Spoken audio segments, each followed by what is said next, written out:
Hello friends, today in this video we will talk हम लोग बात करेंगे we will talk about hydrazinolysis method of determination of amino acid sequence in polypeptide from C terminal end. जैसा कि इसके पहले भी हम लोगों ने सी टर्मिनल एंड पॉलीपेप्टाइड का होता है, यू कैन सी कि ये एक पॉलीपेप्टाइड चेन है। और पॉलीपेप्टाइड चेन आप इधर देख रहे हो,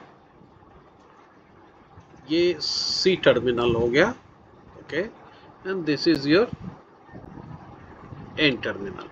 और यहाँ से यहाँ तक आप क्या देख रहे हो, यहाँ से यहाँ तक आप देख रहे हो 3 अमीनो रेसिड्यू है ना। ये अमीनो रेसिड्यू हुआ, फिर ये अमीनो रेसिड्यू हुआ, और ये तीसरा रेसिड्यू है, ये तीसरा रेसिड्यू। ओके, सो इसी का सीक्वेंस करना पता चलना है कि सी टर्मिनल से ये पहले आएगा और उसके बाद से R2 वाला है अमीनो एसिड और R3 वाला है। तो इसको हाइड्रोजिनोलाइसिस का मतलब क्या होता है? हाइड्रोजिनोलाइसिस का सीधी बात है, मतलब होगा ट्रीटमेंट ऑफ द सब्सटेंस। और यहाँ पे आप कह सकते हो कि पेप्टाइड चेन कर दो, आप पेप्टाइड चेन जो आपका है विथ हाइड्रोजिन। और ये जो ट्रीटमेंट ऑफ सब्सटेंस, और आपको मालूम है कि जब भी लाइसिस का मतलब होता है, इसका मतलब क्लीवेज होता है।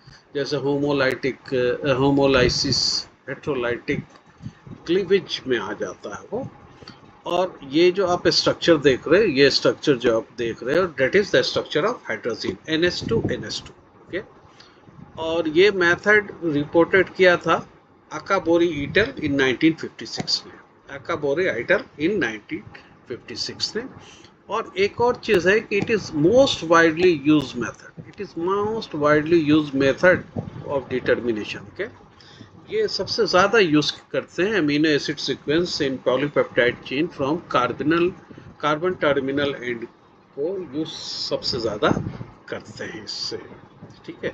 और ये स्ट्रक्चर यू कैन सी कि ट्राइपेप्टाइड हम लोग कंसीडर करेंगे जिसमें डिफरेंट अमीनो एसिड रेसिड्यू है।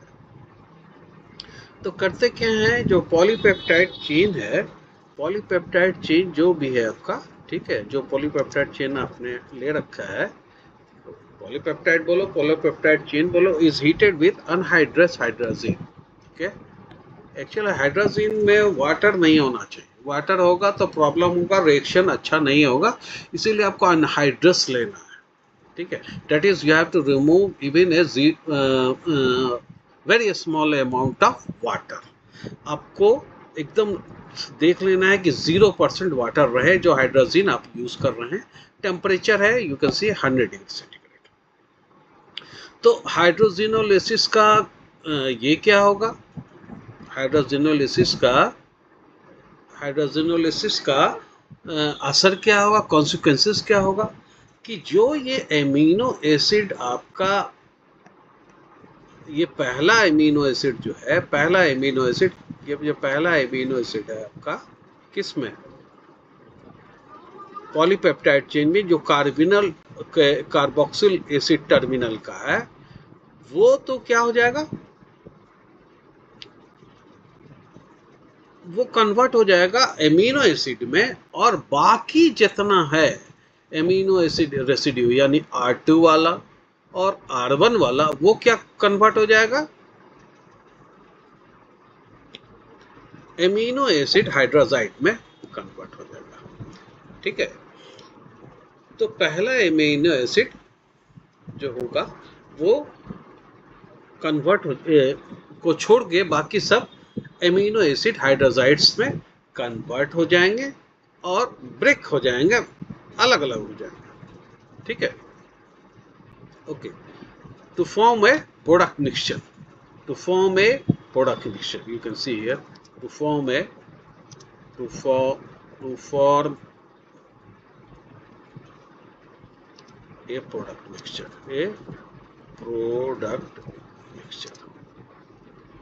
okay.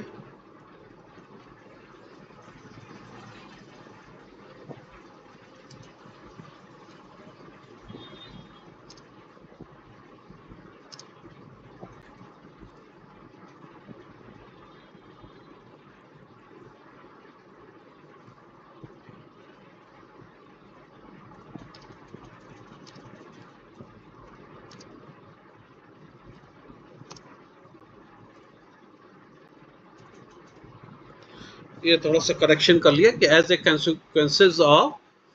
consequence of hydrogenolysis, except the amino acid first from carboxyl terminal of the polypeptide chain, is released as free amino acid. जितना amino acid, all of amino acid of polypeptide, that is all remaining कर देते हैं, all remaining amino acid of polypeptide chain are converted into amino acid hydroxides to form a product mixture.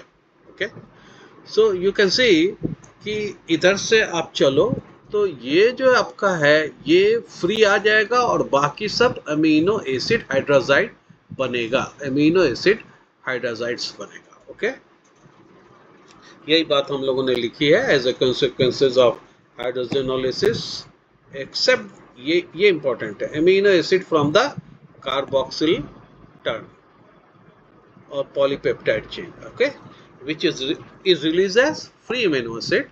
All remaining will be released as or will be converted into amino acid hydroxide to form a product mixture. Now this product mixture is subjected to ion exchange chromatography. Ion exchange chromatography, you have to learn about it. On what? On a strong cation exchange resin. So it is, ये obvious है, या तो cation होगा या A9 होगा. Okay, अब इसको evolution करेंगे. अब इसका इल्यूशन करेंगे तो क्या होगा? इल्यूशन करेंगे तो जो फ्री एमिनो एसिड है, क्योंकि आपका बेसिक कंडीशन है, बेसिक कंडीशन है, तो कैटाइन जो बेसिक अमीनो एसिड हाइड्रोजाइड्स है उसको रिटेन कर देगा और वो रह जाएगा उसी में. The free amino acid is eluted and is identified. Okay, और नेक्स्ट देख रहे हैं तो basic amino acid hydrazides are retained in column. क्योंकि वो आपका जो कॉलम है वो क्या लिए हुआ है? कॉलम लिए हुआ है. कॉलम किस चीज है? कॉलम में स्ट्रॉन्ग कैटायन एक्सचेंज रेसिन है, तो जो बेसिक हाइड्रोजाइड बनेगा वो उसमें रिटेन हो जाएगा. और जो फ्री एमिनो एसिड है, जो स्ट्रॉन्ग कैटायन रेसिन है जिससे वो रिएक्ट नहीं करेगा, फ्री एमिनो एसिड, वो आपको मिल जाएगा, जिसको आपको आइडेंटिफाई कर लेना है. रिएक्शन सीक्वेंस देखिए, रिएक्शन सीक्वेंस आप देख सकते हैं. इसको थोड़ा क्लियर कर देते हैं हम लोग. Reaction sequence reaction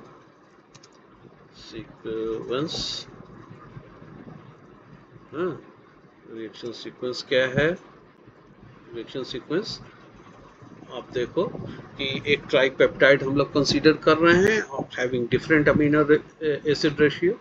that is, आपको देखना क्या है कि ये जो R3 है, ये R2 है, R1 है, जिसके कारण आपका अमीनो एसिड डिफरेंट हो गया. आपने हाइड्रोजन ले लिया है, 100 डिग्री सेंटीग्रेड पे हीट कर रहे हैं, देखिए सब अलग हो गया. ये आप you can see A and B is basic amino acid hydrazide. NH2 reaction group आ जा रहा है OH की जगह, NH2 ग्रुप आ जा रहा है कौन से अमीनो एसिड में? जो कार्बोक्सिलिक एंड जिसमें फ्री नहीं है. यहाँ कार्बोक्सिलिक एंड फ्री है, इसमें क्या है? ये फ्री अमीनो एसिड हो गया. So basic amino acid hydrazide A and B and C is free amino acid. So what is happening? आपको C को आइडेंटिफाई कर लेना है. So by this method what you can identify the amino acid from carboxylic end in any peptide chain. So this is all about hydrogenolysis. Okay, hydrogenolysis method of determination of amino acid sequence. Okay, thank you.